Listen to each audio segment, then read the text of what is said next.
I want to welcome those who joined us via YouTube whenever you see the video.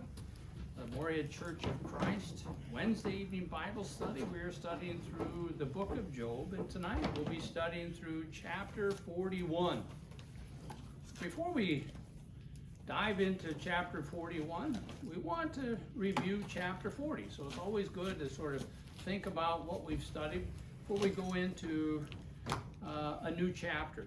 And so, looking at chapter 40, God presented Job with a land beast known as Behemoth. And he did this for the purpose of showing Job how large and powerful this beast was, and that man could not conquer it. But God could conquer Behemoth because God made him. Every indication based on this animal's description is that it was a dinosaur. What Job needs to learn from God telling him all about the behemoth is that he should not question God's workings in the world. Rather, Job must learn to trust God, have confidence that God is doing what's right, and acting fairly in all that he does. And so we've got to keep in mind the purpose for which he presents all of these things to Job, and that is, Job, I know more than you'll ever forget. I know about the entire universe. I know all of the goings on because I'm God and I made everything. So okay, Job, what verse are you talking about in chapter 40 about the dinosaurs? About what? What verse are you talking in chapter 40 about the dinosaurs? You're recapping. Yeah, the word's not used, but we're talking about behemoth. He's mentioned at the very beginning. The word dinosaur doesn't come into existence until the 1800s. So we're not going to see that. A lot of times we see the word. You're talking about the beginning of the book of Job? And we're talking, I just gave a review of chapter 40. Okay. And we're going to actually study through 41. That's where the dinosaurs started then, right? Yeah, in chapter 40. Okay. Okay. So a lot of times when you see the word dragon, that's usually used in the place of what we would think of a dinosaur. So you see the word dragon, but it's not really called like a dinosaur or dragon, but we have to take all of the description, and from the description, remember from chapter 40 that the behemoth is believed to be the hippopotamus. The problem with that is not an awe-inspiring animal. And if it has a tail like that of a cedar, and we look at a hippopotamus, they have just a short stubby tail. There's something wrong with saying that it's a hippopotamus, okay? Because if it had a tail like that of a cedar, that of a tree, then it couldn't possibly fit the description. There's other things there that give it away too. And so, very much so, it is believed to be a dinosaur, something that's extinct. We don't know exactly what it is. People guess at what the behemoth is. They guess at what we're going to study tonight, what the Leviathan is. So I want to look at chapter 41. And before we read the text, I want to look at a couple of things here. All of the wild beasts God presented in chapters 38, 39, such as the lion, the mountain goat, the wild ox, and so forth, pale in comparison to the behemoth. And yet in chapter 41, God will set before Job for his consideration of the beast an even greater beast than behemoth. And God will tell Job of really the granddaddy of them all, which is Leviathan. So if we sort of look at a triangle, the idea is God's presented these other wild animals, then he's presented behemoth, and now this is the granddaddy of them all. And this is a sea beast, and it's Leviathan. So I want to read a little bit from a section in the Defending the Faith Study Bible. Ricky has one of those. I have one of those. There's a few others that have that.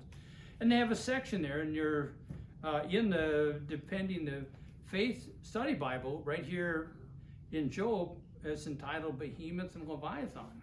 And one of the things it says in this section here, it says, God devotes a lengthy section, 34 verses in English, to this animal in rapid succession. Now he's talking about Leviathan. In rapid succession, he pummels Job with 14 rhetorical questions. The answer to each is a resounding no. The questions spotlight the undeniable fact that Leviathan is so formidable and ferocious that humans have no hope of subduing him, unquote. Dale Hesser in the Living Word series of the book of Job says, quote, God has singled out two magnificent creatures, talking about Behemoth and Leviathan, and has used them to show his superiority to man.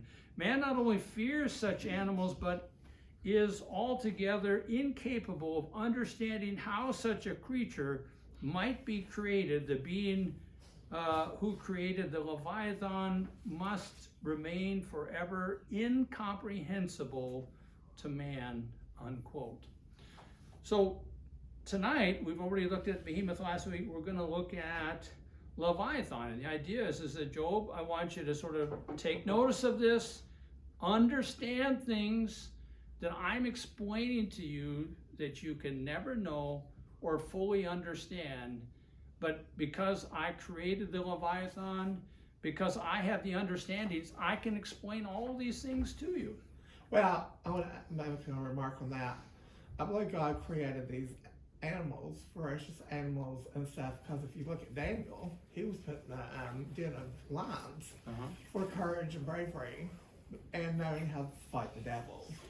Because those are, very dangerous animals and stuff, and, man needs bravery to overcome their fear. Right. And we shouldn't worry and stuff. And a lot of people worry about, oh, what if this, what if that? Right. But they need to understand God will supply your every need. It doesn't matter how ferocious or what a ordeal's going to be, God's going to get you through it. Right.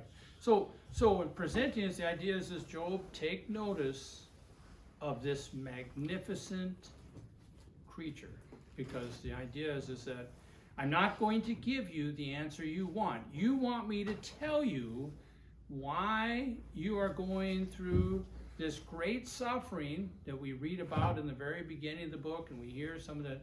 You want me to give you an answer, and the thing is I don't owe you an answer, nor do I have to give you one. What you need to understand is I'm above all, I made all, and everything is running well in the universe that I created. And so you have to learn to trust me. Let's go ahead and read the first 11 verses. So, Brian, would you like to read chapter 41, verses 1 through 5? And Ryan, if you have that handy, 6 through 11? Don't you want him to do it? Well, he's taking notes. Oh, so I get 6 through 11? 6 through 11, yeah.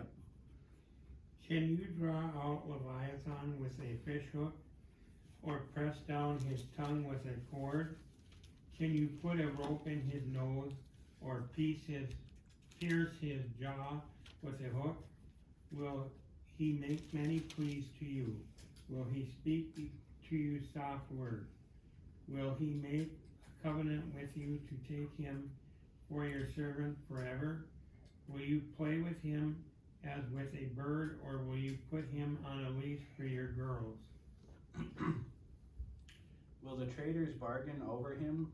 Will they divide him among the merchants? Can you fill his skin with harpoons, or his head with fishing spears? Lay your hand on him, remember the battle, you will not do it again. Behold, your expectation is false. Will you be laid low even at the sight of him? No one is so fierce that he dares to arouse him.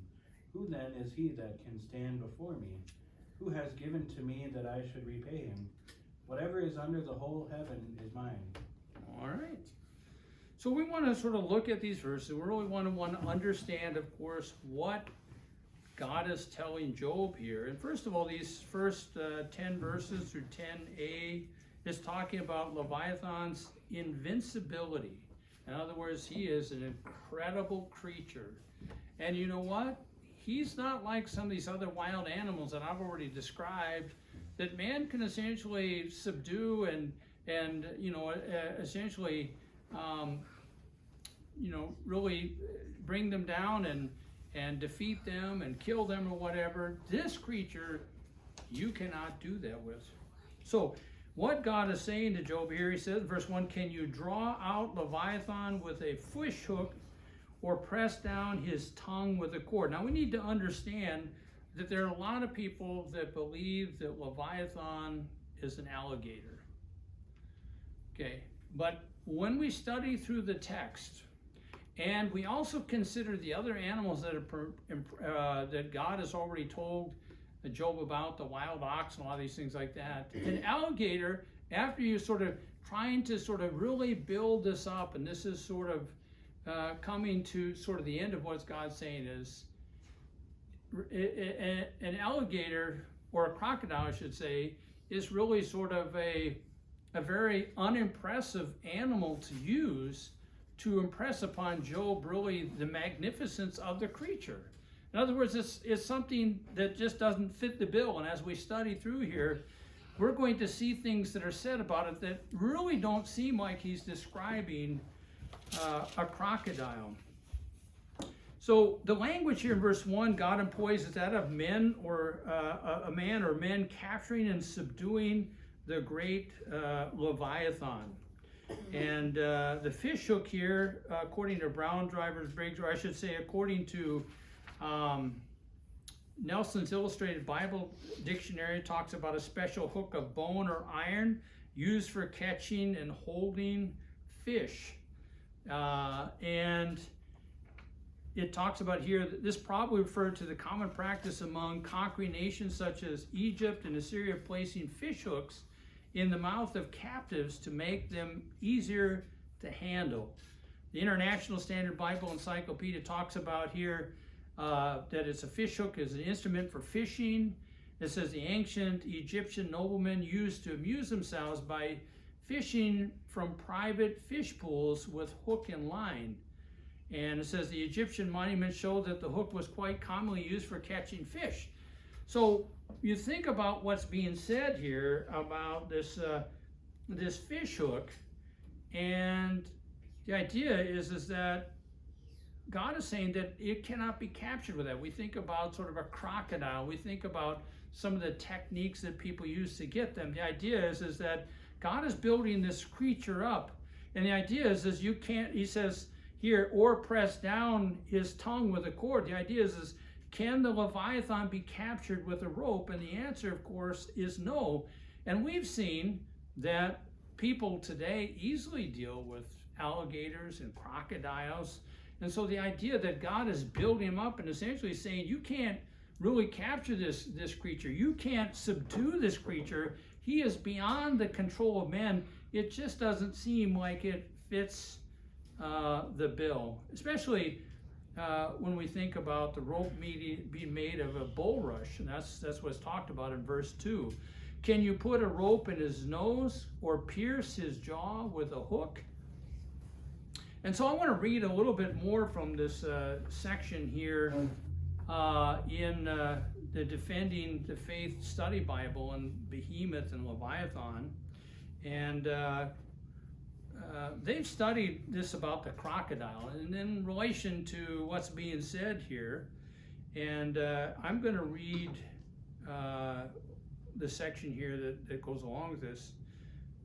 It says, quote, have the crocodile and the hippopotamus, or that's being applied, of course, to behemoths, have the crocodile and the hippopotamus been recognized in antiquity as ferocious, formidable creatures like those depicted in the book of Job? The historical fact is that humans have hunted, subdued, and killed hippos, elephants, and crocodiles for millennia. An Egyptian painted relief from the tomb of, can't say the name, the 5th dynasty Egyptian ruler depicts the ship's crew harpooning a hippopotamus. Similarly, in Egyptian life, the crocodile was easily subdued. The Egyptian pharaoh Amenemhat I makes this boast of his hunting prowess. He says, I hunted the lion and brought back the crocodile a prisoner, unquote. Crocodile hunting on the Nile has been a long-standing activity, as has elephant and rhino hunting. So God is building up this creature. He's essentially saying man is not going to be able to bring this creature down. And so when we think the idea that it's talking about a crocodile, the problem is it doesn't fit with antiquity.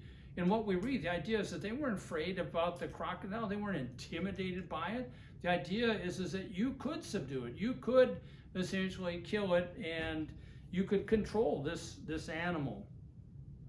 Verse 3, God says to Job, will he take, about Leviathan, will he make many supplications to you, or will he speak to you soft words? Will he make a covenant with you? Will he take him for a servant forever? Will you play with him as with a bird, or will you bind him for your maids? And so the idea is man is not going to be able to get this beast, but in verse 2, if you could hook this beast, if you could capture this beast, the idea is that this is a wild animal. It is a ferocious animal. And so the idea with all of the words, verses 3 through 5, is you're not going to be able to get this wild, ferocious animal. Man has no way of taming this animal. Man has tamed other animals. But man can never tame the Leviathan. And that's really what he's talking about, the idea that you could sort of tame it and turn it into a pet. And the answer is no. Man will not be able to do that. Even if he could supposedly capture him, he'd never be able to tame this because it's a wild, ferocious beast. Any questions? He can only conquer it with God's help. Yeah. Well, that's really not even brought into consideration, but that would be true. The idea is God essentially saying is you're not going to do anything to this beast. This is the greatest of all beasts, and you're not going to do anything to this beast. Well, I was talking about Job too, because he's talking about all these things, and he knows these things are not happening to him because of sin, and other things, he's talking about, he knows. And this is another, like maybe a metaphor or something, describing that he doesn't know all of God's ways and why things happen. Well, this isn't a metaphor. This is an actual creature. Yeah. And he's really using it as an example to say, you as man, Job, you're a man, you don't understand this creature. You can't control this creature, but I've made it, and I understand all about this creature. And it's really, again, showing Job, listen, Job, you question my ways and how and why that you were suffering, and you really sort of considered that I dealt with you unfairly. But I want you to get you to understand that while you thought you sort of had everything figured out, and you thought that perhaps I dealt with you unfairly, I want to present these magnificent things before you and show you that I'm over all, and that there's a lot that you don't know that I know. And so instead of sort of questioning my dealings in the universe and the things that I do, you ought to be able to accept that I'm God, that I do whatever my will is, and that my will is always in the best interest of man. It's always done fairly. And so the idea is you shouldn't question it. You shouldn't call into question whether I treated you fairly or not. Okay, let's go on to verse 6 there. God tells Job, will the traders bargain for him? He's talking about Leviathan. Will they divide him among the merchants? And that is the idea is even if you could capture this beast, and he's already sort of said they're not going to be able to. But even if you could capture the beast, so we're going back to verse 2, if you could capture him, if you could sort of maybe turn him into a tameable animal, verses 3 through 5, are you going to be able to turn him over to to trade him? Are you going to be able to capture him and essentially sell this beast off for a commercial market to be sold off to others? And the idea is no, you're not going to be able to. So I brought in verses 3 through 5. That probably doesn't apply because this is an animal that's ferocious. In other words, if you could catch him, you're not going to be able to bring him to a commercial market and sort of trade with him, sell him off or whatever, because you won't be able to control him. Okay, any questions about that? All right, let's go on to verse 7. God asked Job, can you fill his skin with harpoons or his head with fishing spears? Now this really tells you, gives you an indication about really the makeup of this creature. If you were to get a spear or harpoon, do you think with a spear or harpoon you could put that through a crocodile? You could. You may not be able to get it through the top, but the idea is you could get him on the side, you could do things to maybe get him to flip over, but the idea is you could do that with a crocodile, okay?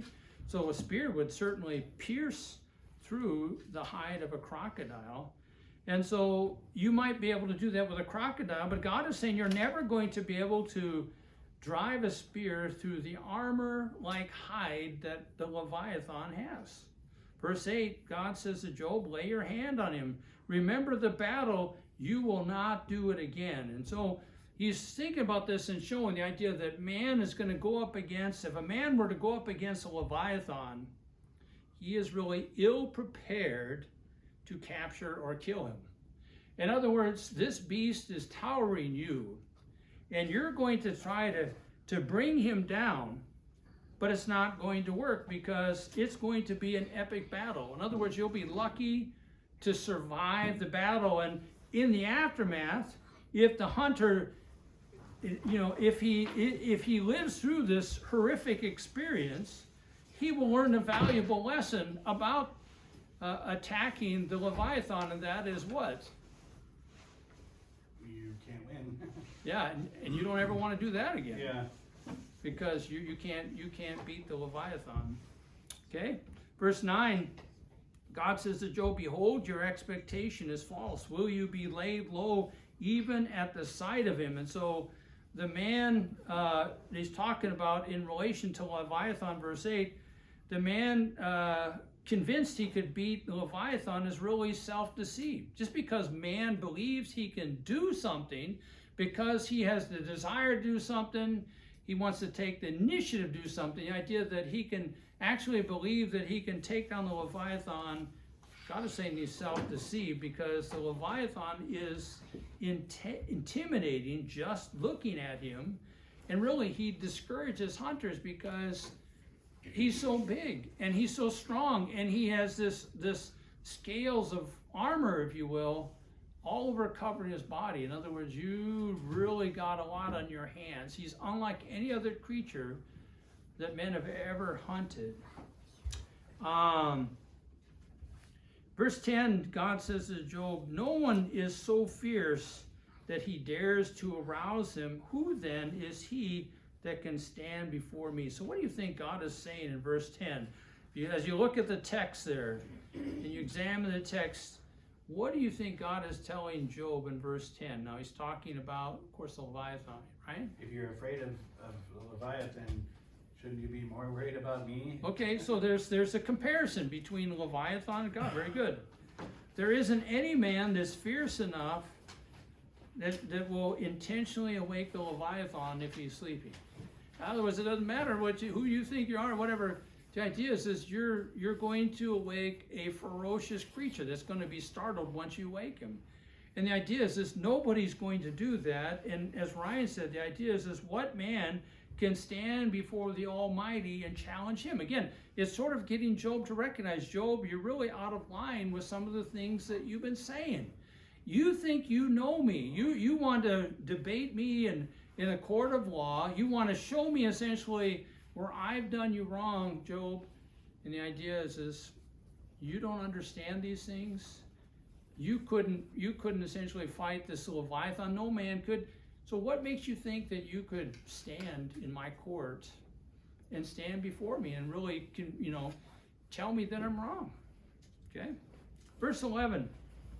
God says to Job, who has given to me that I should repay him? Whatever is under the whole heaven is mine.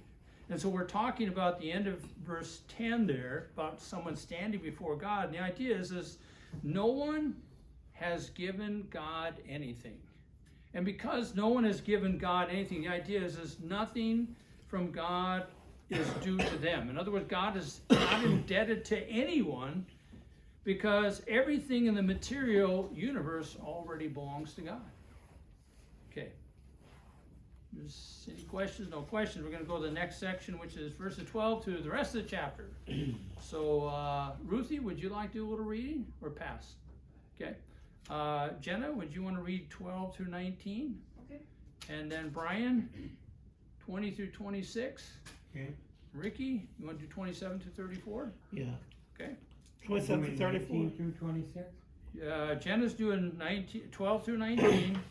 Then Brian, you're going to do 20 through 26. Okay. And then Ricky's going to do 27 all the way through 34.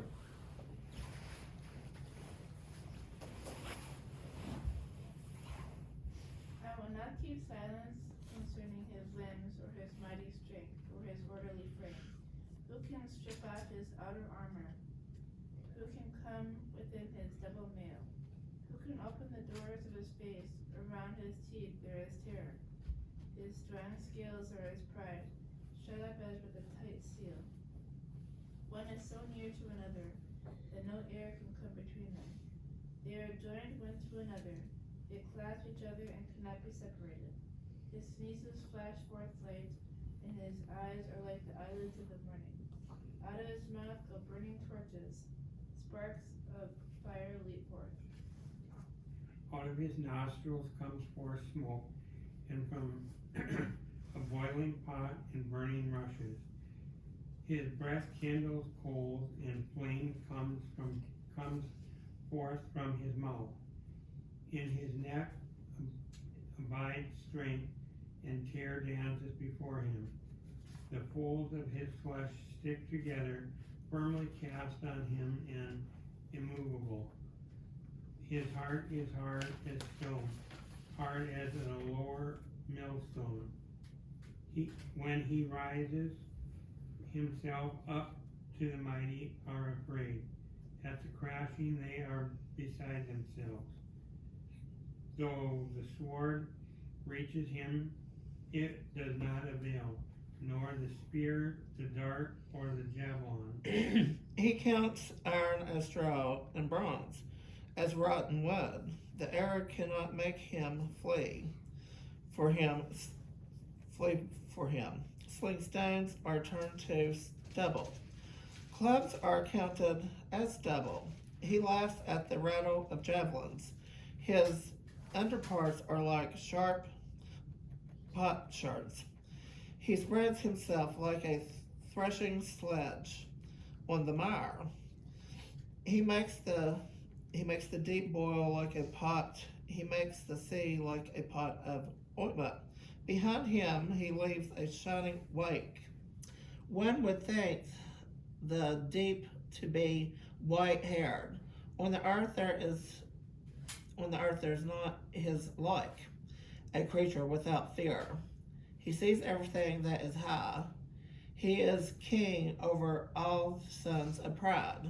Now, when you just sort of read all of that, and read all about the idea that he, that people can't use all these instruments against him, the idea he sort of laughs at those that are throwing the javelin, does that sound like a crocodile to you? The idea that all of those instruments are being brought against him, and the crocodile is sort of the top of all beasts, and man can't ever bring it down. I mean, it doesn't fit. And so we're looking at a dinosaur-like a creature, not a mythical creature. If it's a mythical creature, then we have God essentially inserting falsehood in talking to Job. In other words, the creature doesn't exist. And the whole point is, what's the point of making this comparison of this grand beast if he doesn't exist? This is an actual creature that God has made, right? Well, I thought it was interesting. I mean, I'm getting a little bit ahead, but that he breathes fire. I mean, is that literally, or is that? Well, we'll get to that, and we'll talk about sort of what that. And I've got some stuff I'd like to read in relation to that, because some of those things as descriptions. Now, a lot of times it uses the word like, so we're sort of making a comparison and things like that. So yeah. Again, the idea that to sort of present a crocodile. And a crocodile, of course, is not something that you're going to try to walk up and pet either. But the idea is this is vast difference between the Leviathan. The idea is one has been subdued. The other one, God is saying, cannot be subdued. And the idea when it comes to the end, he is sort of like the king. And sort of make the crocodile that beast is really an understatement for all of what's been said about him. So we want to kind of get into the rest of the text here before we run out of time here. And so we're looking at verse 12 there. We're looking at the Leviathan's anatomy. And verse 12, God says, I will not keep silent concerning his limbs or his mighty strength or his orderly frame. And the frame here is talking about the symmetry. And we're talking about balanced proportions. We're talking beauty of form, the idea of looking at this creature. The Leviathan is a massive creature. Just looking at it in the descriptions that are going to be given, he is built solid with incredible strength. He is formidable champion as a result of the way God has created him. It's almost as if God is saying, I dare anyone to beat this beast. Because what I'm going to tell you is you can't. He's invincible. He is, the Leviathan is graceful in form, is a perfect specimen of really the power of God. And so while man may not awe too much at the ox and not too much at the wild donkey and all these different things, the idea is God says, take a look at this Leviathan. This is one massive, great, majestic beast that nobody can beat. Verse 13, God says, who can strip off his outer armor? Who can come within his double mail? And the idea of double mail, we're talking about the idea of it's like an armor. The idea that the Leviathan has armor, and it's like he has double armor. It's extra strong. And so God asks, who is capable of taking the hide off the Leviathan? In order to take the hide off the Leviathan means you would have to... You have to beat it. Yep, you'd have to conquer. You have to take it down. You're going to have to kill it to take that hide off. And it says, God says that's not going to happen. Okay, because nothing can pierce it. So if all you have is like spears and javelins and swords and clubs, guess what? You're bringing a knife to a gunfight. That isn't going to work. So, well, I think I said to him, we should rely on God through our problems, you know.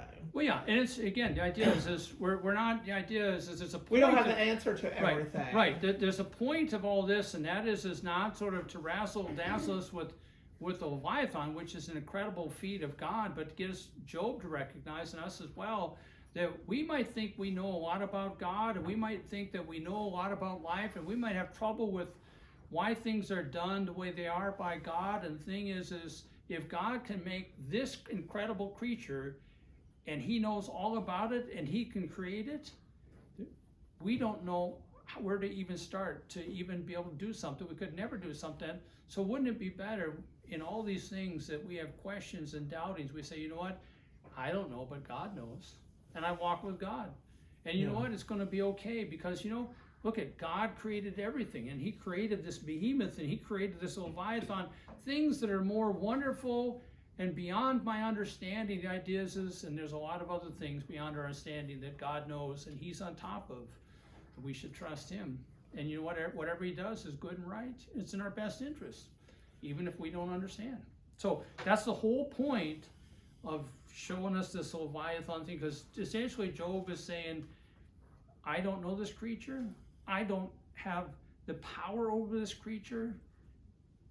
This creature is invincible, and yet this is only one creation of God, right here. Verse 14, we're going to read through 16. Who can open the doors of his face? Around his teeth there is terror. His strong scales are his pride, shut up as with a tight seal. One is so near to the other that no air can come between. And so he talks about the doors of his face, obviously talking about his mouth. And the idea is when he opens his mouth, what is the Leviathan bear when he opens his mouth? Full set of sharp teeth. And with those sharp teeth, if he picked up a man or got a hold of man, he could crush bones and he could rip flesh. Those teeth would be ferocious teeth. The idea is they could do a lot of destruction. And then he talks about the scales on the Leviathan. That's his armor, his body armor. It's a protective coating or covering that God gave him for his defense. These scales act as shields against predators attacking him. And the way that God designed the coat of scales on the Leviathan was with seamless perfection, allowing for no vulnerability. In other words, there's no sweet spot that now if you get him right here, boom, you can take him. There is no weak spot in order to take him out. Well, God's doing this stuff with Job and stuff. Right. Job somewhere in the past, he said, you don't know what God thought all these things happened to him. he knows, is Job still trying to have an argument with God, or is he knows now? Well, he's sort of being put in his place, is what I would say. But these questions that God keeps asking, Yeah. he can't answer He them. can't answer them. And this is a guy that thought he could explain God and his ways. Yeah. And thought he could go into God's courtroom and he's essentially going to show God where he's wrong and that Job is right. Well, that would be stupid in the first place to think God was wrong. I mean, Yeah. God's perfect. Yeah. So this is all to say it's an indirect way of God answering Job's question why he's suffering. And that is, Job, there are things beyond your understanding. There are things beyond your knowledge because you're only a created being and I'm the creator. And there's things you can't even tell me about. All of these wild animals and things about. Why these don't things. Job just say, God, I know you're right, I was wrong, all this stuff. In chapter 42, we'll have that little back and forth there. Right Does now, Job still think he has any kind of point though after God has demonstrated point after point after point? Does he still think he has any kind of argument with God? well, where he thought he stood with God is sort of the idea is he does not believe that he has really a leg to stand on. He is really being schooled by God here yet. He's still getting schooled. He's really being shown, listen, you're a created being that I made, and I'm God. And once you understand that, you don't get on the high horse, and you don't sort of pick apart what I do and think that if something isn't going your way, that somehow I've been unfair to you, I've sold you out, I've wronged you in some way. He's still getting schooled by God, showing him through Leviathan, the idea is that God is the creator of all, and God understands all, and man essentially is powerless and limited in his understanding of things. A lot of Christians think that the good times should happen to them. Yeah. And when the bad times come and stuff, a lot of people just like to think, if something bad happens to me, it happens to us. But that's not the truth of it, though. Bad things happen to all people, Christians especially, and stuff. We have to learn for bad things to happen, and we have to. And it gets hard to not question God sometimes when bad things happen. But that's a temptation we're going to watch out for too, because the unknown things belong to God. Deuteronomy 29:29, and the things revealed belongs to us. That's why we should search out when we are going through these things. And sometimes Christians sort of like, well, I don't think God has been fair to me. I don't think He should allow this to happen in my life, and I don't agree with it, and I'm angry and I'm frustrated. And I just believe that He's wronged me. And the idea is man gets in his own mind and he sort of looks at God, and he looks as if at God in the same way that Job does. The idea is God, you've been unfair to me. You've allowed things to happen. The idea is you're a man. You don't understand all but what your little piece of brain that God gave you. But you don't understand God. You don't understand all of the things He does. You don't understand that there's a greater purpose at work that's higher than your life.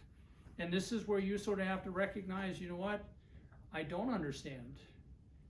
And I just have to trust, because if I trust that God loves me, He sent His Son for me, He knows what's in the best interest for my life, then I need to be quiet and careful about how I look at God when I feel like He's done me wrong. The idea is God doesn't do anybody wrong. All He's ever tried to do was to help man and bring man to salvation and heaven. But anyway, let's pick up and go before we run out of time here.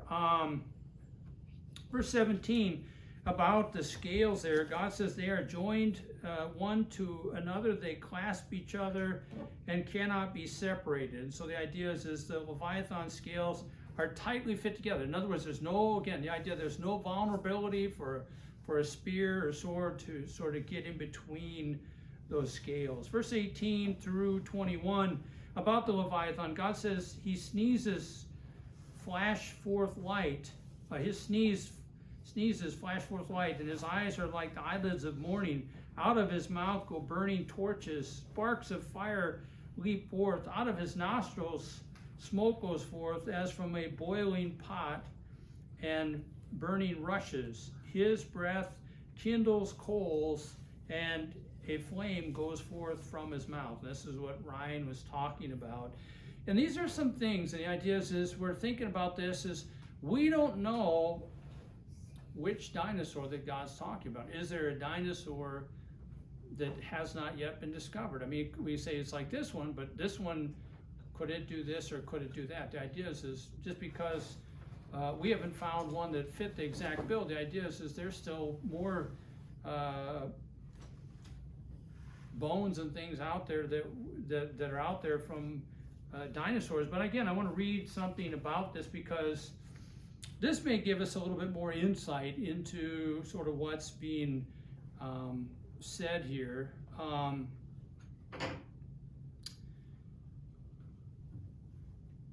We're looking at what's being said here, but in this, and then we're going back to the section here, Defending the Faith Study Bible on the Behemoth and Leviathan. It says, quote, "But is there precedence in nature for the production of light and chemicals in animals? Bioluminescence, fluorescence, phosphorescence, tribuescence, and chemiluminescence entail the production and emission of light via chemical reactions by a living organism. This prolific phenomenon occurs all over the world, especially in the ocean, which constitutes more than 99% of the living space on the planet. Marine biologist and bioluminescence specialist Edith Wieder says, quote, "Some 80 to 90% of undersea creatures make light, and we know very little about how or why. If a deep sea copod can drop depth charges that produce time-release flashes, if a," I can't pronounce it, but it's a tube, it's called a tube shoulder fish, can eject bioluminescent cells when threatened. If an electric eel can produce 500 volts of static electricity that can kill a grown man, a grown human being, and if a bombardier beetle can fire a chemical bomb that explodes from its body at 212 degrees Fahrenheit, why would it be difficult to believe that Leviathan could breathe smoke and fire? And so our case is not really having to say, well, prove how this could be done. The thing is we don't have the creature here to sort of to analyze it and to observe it. And the idea is either God is telling us the truth about this creature or he's lying to us. I was just gonna say, I think that everything that we just read about there would basically, I don't know what you say, would count out a crocodile, because a crocodile could All of never those do things you that. wouldn't say that about it, because the idea is maybe a crocodile could make some bubbles, but the idea is a crocodile is very unimpressive. If we're trying to say this is what we're having to do is to bring down the language God is using here. It says if God's talking up a crocodile, and we look at a crocodile and we're like, really? We're unimpressed, because a crocodile is a very small creature. And we're thinking, it can't do all these things. So we run into trouble with trying to do that. And the problem is people want to find an animal that they know exists and, it's been proven to exist. And so try to make it accommodate that versus to recognize this is something beyond that. So we're talking a dinosaur-like creature that no longer exists. And the idea is that, again, the point is God has taken Job from these lower wild animals all the way up to the behemoth, to the Leviathan, and the idea that the behemoth would be a hippo and the Leviathan a crocodile, it just doesn't make any sense, and it doesn't fit with what's being said here. Yeah. So let's move on here. Verse 22 about the Leviathan. In his neck lodges strength, and dismay leaps before him. So God describes a solidly built Leviathan whose ferociousness is intimidating to man. Verse 23, the folds of his flesh are joined together, firm on him and immovable. And so the idea here is that God built Leviathan like a tank. He's solid all the way around. There's no softness or flabbiness in his body. He is a muscular being. Verse 24 about the Leviathan, his heart is hard as a stone, even as hard as a lower millstone. A millstone is something used in ancient time to process wheat. So you would get the wheat from the field, you would put the grain heads on the millstone, so it's a round stone. There's a pole in the middle, so it has a hole. There's a pole in the middle. There's an upper millstone, it's on the side, and there's a contraption where this either a man or an ox or something is tied to this, and it basically walks around this, and as that upper millstone rolls around it, it crushes the grain, sort of frees it from the hull, and that's what he's talking about. And so the idea that this millstone is hard, and the heart here is firm as a stone, and the idea is as hard as stone in reference to his fearlessness. The idea is the Leviathan is not afraid of anyone, even though man is the greatest of all creations. The idea is it's not afraid of man. Most animals, most wild animals are, but not Leviathan. Okay.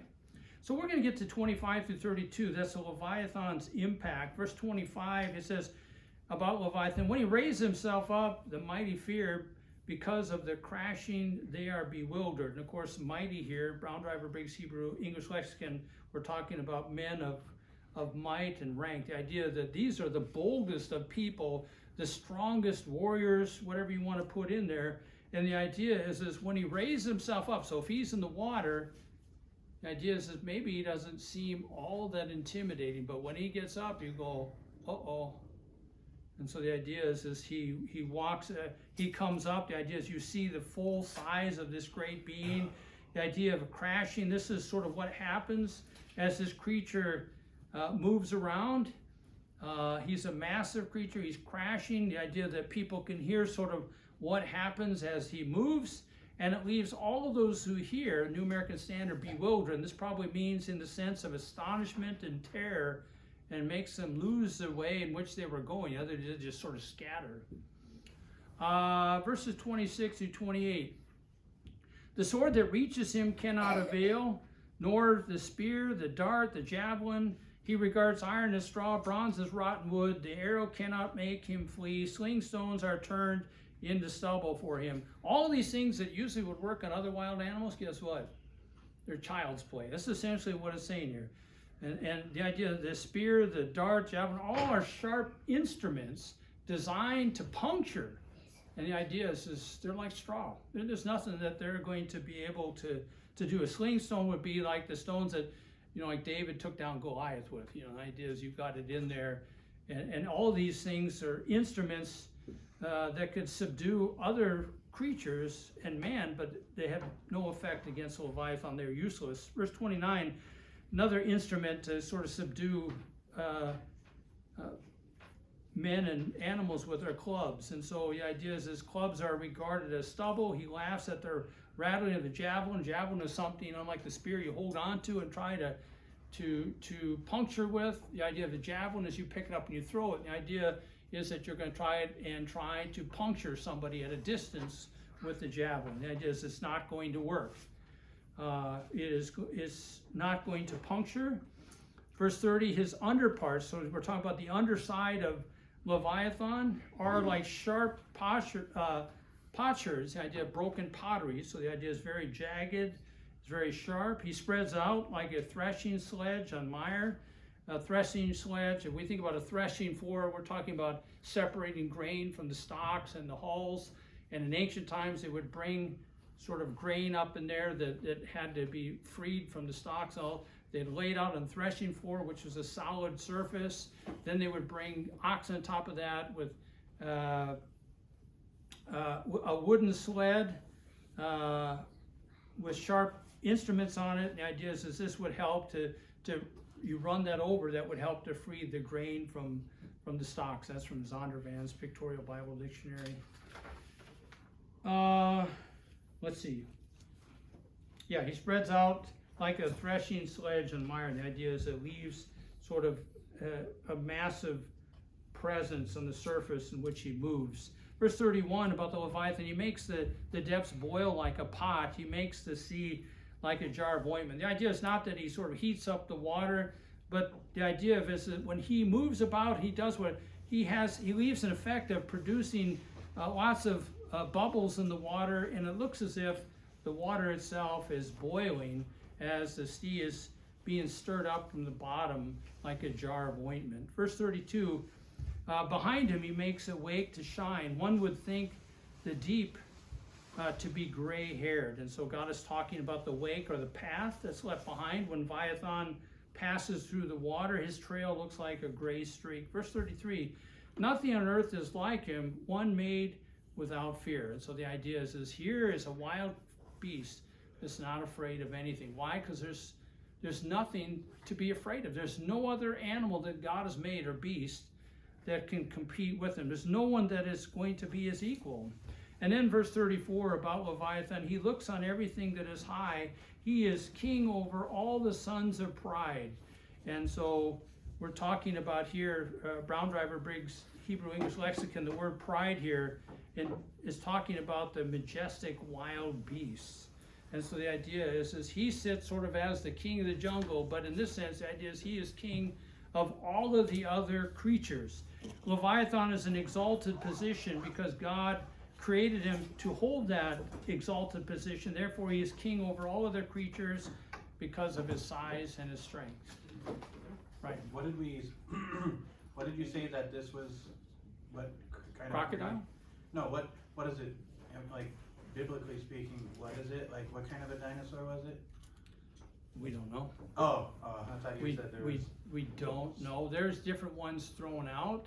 Could be this, could be that, but there's multiple different ones. But we're talking about the largest of the dinosaurs that would sort of fit the bill. And so there might not be a perfect one to sort of fit the bill, but there's a lot of them that would fall into the same sort of.